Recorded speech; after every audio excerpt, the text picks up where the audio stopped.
کیا آپ بھی ان لوگوں میں سے ہیں جو برسوں سے اولاد کی نعمت کے منتظر ہیں؟ کیا آپ کے گھر کے آنگن میں ننھے قدموں کی آہٹ اور معصوم کلکاریاں ابھی تک نہیں گونجی؟ ہر عید آتی ہے، خوشیاں لاتی ہے، مگر کیا آپ کا دل اپنوں کے درمیان بھی ایک خالی پن محسوس کرتا ہے؟ جب آپ دوسروں کے بچوں کو عید کے کپڑے پہنے دیکھتے ہیں تو کیا آپ کی آنکھیں بھی نم ہو جاتی ہیں اور دل سے ایک ہوک اٹھتی ہے کہ اے باری تعالیٰ، کیا میری گود کبھی ہری نہیں ہوگی؟ اگر آپ مایوسی کی اس دہلیز پر کھڑے ہیں تو ٹھہر جائیے۔ آج کی یہ ویڈیو خاص آپ کے تڑپتے ہوئے دل کے سکون اور اس عظیم خوشخبری کے لیے ہے جس کا وعدہ اللہ پاک نے صبر کرنے والوں سے کیا ہے۔ آج ہم آپ کو عید الفطر کے ان 3 مبارک دنوں کا وہ روحانی اور مجرب عمل بتائیں گے جس کی برکت سے اللہ پاک نے بے شمار بانجھ کوک کو ہرا کیا اور مایوس جولیوں کو اولاد کی نعمت سے بھر دیا۔ پیارے بھائیوں اور بہنوں، عید الفطر صرف ایک تہوار نہیں بلکہ رب کی طرف سے انعام کا دن ہے۔ پورے مہینے کے روزوں، تسبیحات اور دعاؤں کے بعد جب بندہ عید کے دن اللہ کے حضور جھکتا ہے تو رحمتی الہی جوش میں ہوتی ہے۔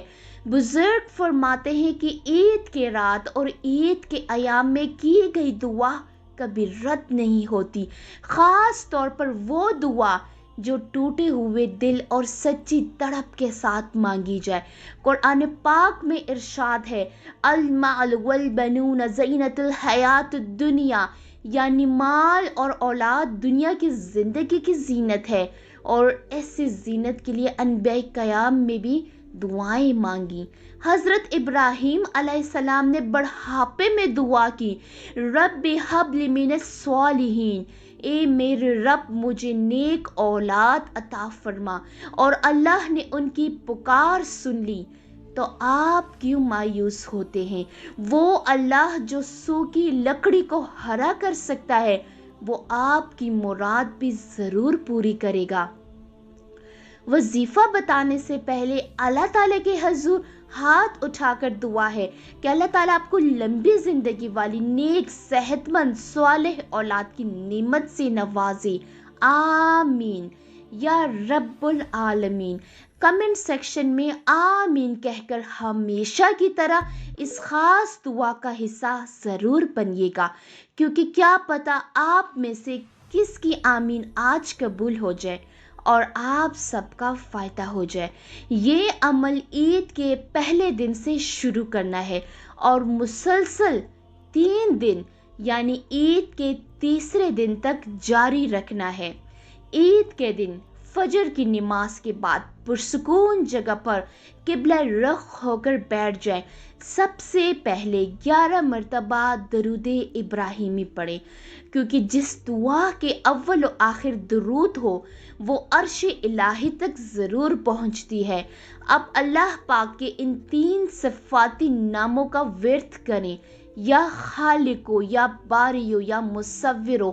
ان ناموں کو 100 مرتبہ پڑھنا ہے۔ اے پیدا کرنے والے، اے وجود بخشنے والے، اور اے صورت عطا کرنے والے۔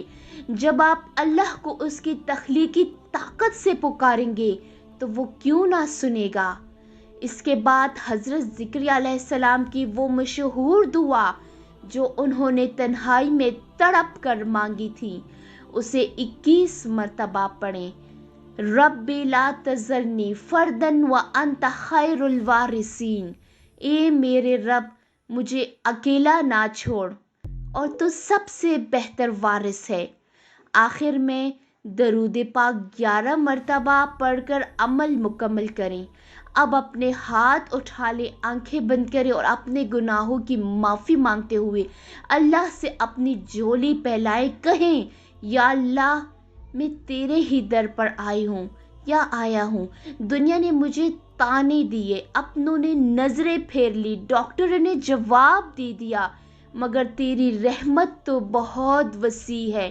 یا اللہ جیسے تو نے زکریا علیہ السلام کو بڑھاپے میں یحییٰ علیہ السلام عطا کیا، مجھے بھی ایک نیک اور صالح اولاد عطا فرما جو میری آنکھوں کی ٹھنڈک بنے۔ یاد رکھیے، کسی بھی عمل کی قبولیت کے لیے 3 چیزیں ضروری ہیں: کامل یقین، صبر اور صدقہ۔ ان 3 دنوں میں اپنی استطاعت کے مطابق کسی غریب یا یتیم کو صدقہ دیں، کیونکہ صدقہ بلاؤں کو ٹالتا ہے اور مقدر بدل دیتا ہے۔ اگر آپ بھی دل سے چاہتے ہیں کہ آپ کا نام اجتماعی دعا میں شامل ہو تو نیچے کمنٹ میں اپنا نام ضرور لکھیے گا۔ انشاءاللہ آپ کو خصوصی دعاؤں میں یاد رکھا جائے گا اور اللہ پاک آپ کی خاموش دعاؤں کے بھی قبول فرما کر آپ کی گود خوشیوں سے بھر دے گا انشاءاللہ۔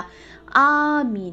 اللہ پاک ہم سب کی جائز مرادیں پوری فرمائے، آمین، اور ہر بے اولاد کو نیک اولاد عطا فرمائے، آمین یا رب العالمین۔